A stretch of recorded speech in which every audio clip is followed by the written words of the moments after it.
ఇట్లాంటి టీసీటీవీ కెమెరాలకు భయపడితే తెలంగాణ వచ్చినా అప్పుడు నేను పోలీస్ డిపార్ట్మెంట్లో ఉన్నా. మేము కూడా సీసీటీవీ కెమెరాలు పెట్టి సీసీటీవీ కెమెరా వెనుక కూర్చునేటోళ్ళం.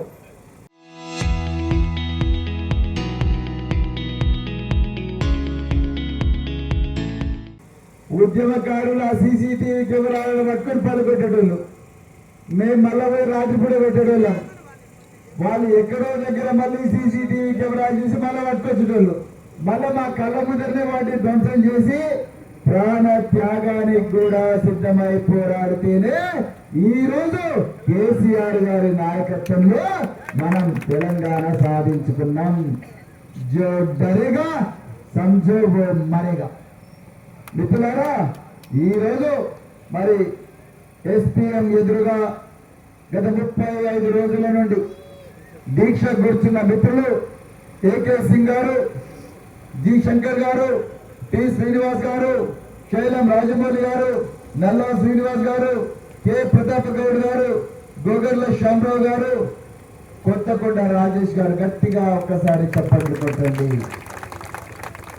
మేనేజ్మెంట్ ఎంత బెదిరించినా, ఎంతమంది పోలీసులను ఇక్కడ మోహరించినా, మిమ్మల్ని అందరినీ ఉద్యోగాలు తీసేస్తామని చెప్పి బెదిరించిన, బీభత్సం సృష్టించిన ఈరోజు జేఏసీ ఏర్పాటు చేసుకొని ఎస్పీఎం కార్మికులకు గత 10 సంవత్సరాలుగా జరుగుతున్న అన్యాయం ఏదవుతుందో ఆ అన్యాయం కోసం, ఆ అన్యాయానికి వ్యతిరేకంగా గొంతెత్తిన జాయింట్ యాక్షన్ కమిటీ నాయకులు, జేఏసీ నాయకులు గోగర్ల రాములు, నేను పేరు చెప్పి సపోర్ట్ కొట్టుది, గోగర్ల రాములు, కల్లూరు శ్రీనివాస్, శ్రీ వెంకటేశం, గణపతి నాగపురే, గోలెం వెంకటేష్, బల్లాల సుభాష్, కలికోట రమణయ్య, చల్లగే లేదా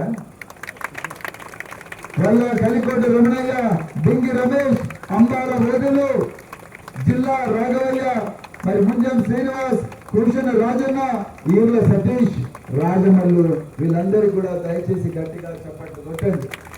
అదేవిధంగా Tiruppur paper mills employees protective union మరి కొండ సత్యనారాయణ, కార్యనిర్వాహక అధ్యక్షులు గోలెం వెంకన్న, అదేవిధంగా అశ్విని కుమార్ సింగ్, బల్లాల సుభాష్, శ్యామరావు, గోగర్ల, చిల్మల వెంకన్న, శీల మొగలి, కొత్తకొండ రాజేష్, కొమ్ము చక్రవర్తి, జంగంపల్లి వెంకటేష్, కాసగోని ప్రతాప్ గౌడ్, కొట్టి చింతల చంద్రమోహన్ రావు, గజవేలి శంకర్ అహ్మద్, హుసేన్, తన్నీరు శ్రీనివాస్, కోశాధికారి నల్లా శ్రీనివాస్. మళ్ళీ మీ అందరికి ఒకసారి జై తెలంగాణ. కార్మికుల ఐక్యత, కార్మికుల ఐక్యత. ఇష్టపోలే నీకు ఓట్లు వచ్చినప్పుడు మాత్రం మళ్ళా కార్మికుల దగ్గరికి వస్తావు. నువ్వు ఎమ్మెల్యే అయినా ఎమ్మెల్సీ అయినా అంతే, అంజాన్ కొట్టుకుంటా ఇక్కడి నుంచి వెళ్ళిపోతున్నావు. నేను ఇవాళ వార్నింగ్ ఇస్తున్నా, సిర్పూర్ పేపర్ మిల్ యజమాన్యమా, అది మిశ్రా కావచ్చు, గిరి కావచ్చు, బిడ్డ, మేము మా ఓపిక కూడా హద్దులు ఉంటాయి. ఎన్ని రోజులని బర్దాస్తు చేయాలి? ఇక్కడ ఉంటే గాలి, ఇక్కడ నేను గంట సేపు 2 గంటలు ఇసేపు ఇక్కడనే కూర్చున్నా, మొత్తం గాలి వస్తున్నాయి, మొత్తం కూడా గాలి, మొత్తం కూడా విషపు వాయువులు ఇక్కడికి వస్తున్నాయి, మొత్తం పీలుస్తూనే ఉన్నాం. గత 60-70 సంవత్సరాలుగా కాగజ్ నగర్ పట్టణంలో నీవు వదిలిన చిమ్నీ నుంచి వదిలిన ఆ గొట్టాల నుంచి వదిలిన గాలి పీలుస్తూనే ఉన్నాం. ఈ దేశం అంతా ఒక గాలి దొరికితే మా కాగజ్ నగర్ లో విషం నిండిన గాలి దొరుకుతున్నది. నీవు ఈ వదిలిన గాలి మీరవాలి, మేము నువ్వు వదిలిన విషం నీళ్లు మేము తాగాలి. నువ్వు కొట్టే సతాయింపులన్నీ మరి మేమే తీసుకోవాలి. మా కార్మికులు నీ దగ్గర పనిచేస్తే మేమే సావాలి, మళ్ళీ పోలీసులతో మేమే తన్నులు తినాలి, నీ బెదిరింపులకు మేమే లొంగాలి. నువ్వు మాత్రం సంవత్సరానికి 300 కోట్ల లాభం కొట్టాలి. ఎంత అన్యాయం అండి ఇది. ఒక్క రోజున వివేక్ వెంకటస్వామి ఇక్కడికి వచ్చిందా, లేబర్ శాఖ మినిస్టర్, ఎన్ని 100 కోట్లు మీరు వీళ్ళ దగ్గర మెక్కుతుంటారు. ఎక్కడ పోయింది మీ DCL? ఇవాళ నేను అడుగుతున్నా, రాజ్యాంగం ప్రకారం ఎలక్షన్లు పెట్టడం అనేది కార్మికుల హక్కు, దాన్ని ఎవరు కూడా కాపాడలేరు. ఇవాళ కాకపోయినా రేపైనా ఈ మిశ్రా, ఈ గిరి, వీళ్ళందరూ జైలుకు పోవడం ఖాయం. బరాబర్ చెప్తున్నా, ఎందుకంటే రాజ్యాంగ విరుద్ధం. అరే 1000 రూపాయలు పెన్షన్ ఎవడని ఇస్తాడా? నాకు అర్థం కాదు. మెడకా మీ తలకాయలు నడైతే 1000 రూపాయల పెన్షన్, అరే హోంగార్డులకు వస్తుందా ఆ పెన్షన్? కానిస్టేబుల్కి కూడా పెన్షన్ వస్తుంది, 20,000, 30,000, 40,000 వస్తున్నది. పారిశుద్ధ కార్మికులకు కూడా పెన్షన్ వస్తుంది.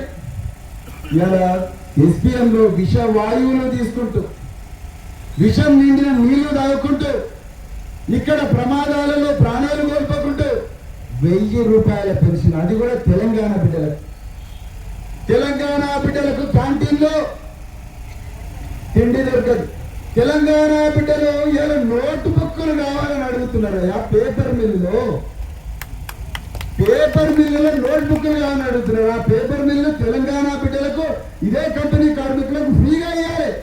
మీ పిల్లలందరికీ కూడా ఫ్రీగా చదువు చెప్పాలి యజమాని. బరాబర్ మీ పిల్లలను డాక్టర్లు చేయాల్సిన బాధ్యత తీసుకోవాలి. నేను ఇదే మీ కంపెనీ యజమాని చాలా సార్లు మాట్లాడినా. వాళ్ళు ఏమంటారు ఇక్కడ, సార్ పాశ్చాత్య దేశస్తులని కొట్లాడిన చరిత్ర ఈ గడ్డకున్నది. రేపు ఈ కంపెనీని మేము నడిపించుకోలేమా? ఈ గిరే కావాలా మాకు? ఈ మిశ్రమే కావాలా మాకు? మేము నడిపించుకోవాలా? చెప్పండి, మేము నడిపించుకోలేమా ఈ కంపెనీ? మీరు బరాబర్ వీళ్ళు 2,000 కోట్ల లాభం తీసుకొస్తే మేము 800 కోట్ల లాభం తీసుకొచ్చే దమ్మున్నది. లేకపోతే మేము నేర్పించిన వీళ్ళందరికీ బీహారీ జార్ఖండ్ వాళ్ళకేమో 1000, వాళ్ళకేమో 1,00,000 రూపాయలు ఇస్తావు, మాకేమో కేవలం 10,000 ఇస్తున్నావు. ఆ 10,000 కూడా మళ్ళీ లీవులు బంద్ చేస్తుంది. 30 లీవుల నుంచి 24 లీవులకే తగ్గిస్తుంది. క్యాంటీన్ సౌకర్యం లేదు, నోట్బుక్ల సౌకర్యం లేదు, ఈఎస్ఐ సౌకర్యం కూడా లేదు.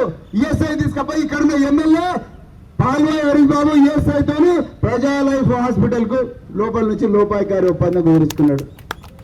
ఎక్కడ పోయినావయ్యా పాల్వాయి హరీష్ బాబు? వీళ్ళందరూ ఎదురు చూస్తున్నారు నీకోసం. ఏ పక్కలో దాక్కున్నా బయటికి రాను ఆయన. ఒకవైపు బండి సంజయ్, ఆయనేమో వాళ్ళ కొడుకును దేశం మీదకి వదిలేసిండు. ఆయన మొత్తం అత్యాచారాల మీద అత్యాచారాలు చేస్తూనే ఉన్నాడు, మైనర్ బాలికల మీద. ఇవాళ బీజేపీ వాళ్ళు ఏ ముఖం పెట్టుకొని మా తెలంగాణ గడ్డ మీద తిరుగుతున్నారు? ఇవాళ మీరు మాకు చెప్పండి. ఇది ఘోరమైన పరిస్థితి మిత్రులారా.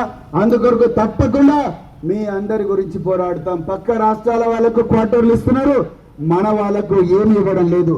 మన వాళ్ళకు కరెంటు ఫ్రీగా లేదు, మన వాళ్ళకు వాటర్ ఫ్రీగా లేదు. ఈ క్వార్టర్ రిపేర్ చేసుకుందామంటే కూడా డబ్బులు ఇవ్వడం లేదు. స్థానిక యువతకు ఉద్యోగాలు ఇవ్వడం లేదు. మమ్మల్ని కేవలం మీ విషపు గాలి పీల్చడం కోసం మాత్రమే వాడుతున్నారు. మా బిడ్డలను మాత్రం బానిసల్లాగా చూస్తున్నారు. ఇంకా చెప్పేది చాలా ఉన్నది, కానీ బరాబర్ రాబోయే రోజుల్లో ఎలక్షన్లు పెట్టేదాకా ఈ కంపెనీ మీద పోరాడుతూనే ఉంటాం. ఎలక్షన్లు జరగకుండా ఎవడైతే కుట్ర చేసిండో వాడిని గుర్తుపెట్టుకొని రాబోయే రోజుల్లో వాడిని జైలుకు పంపించే ప్రయత్నం కూడా బరాబర్ చేస్తాం.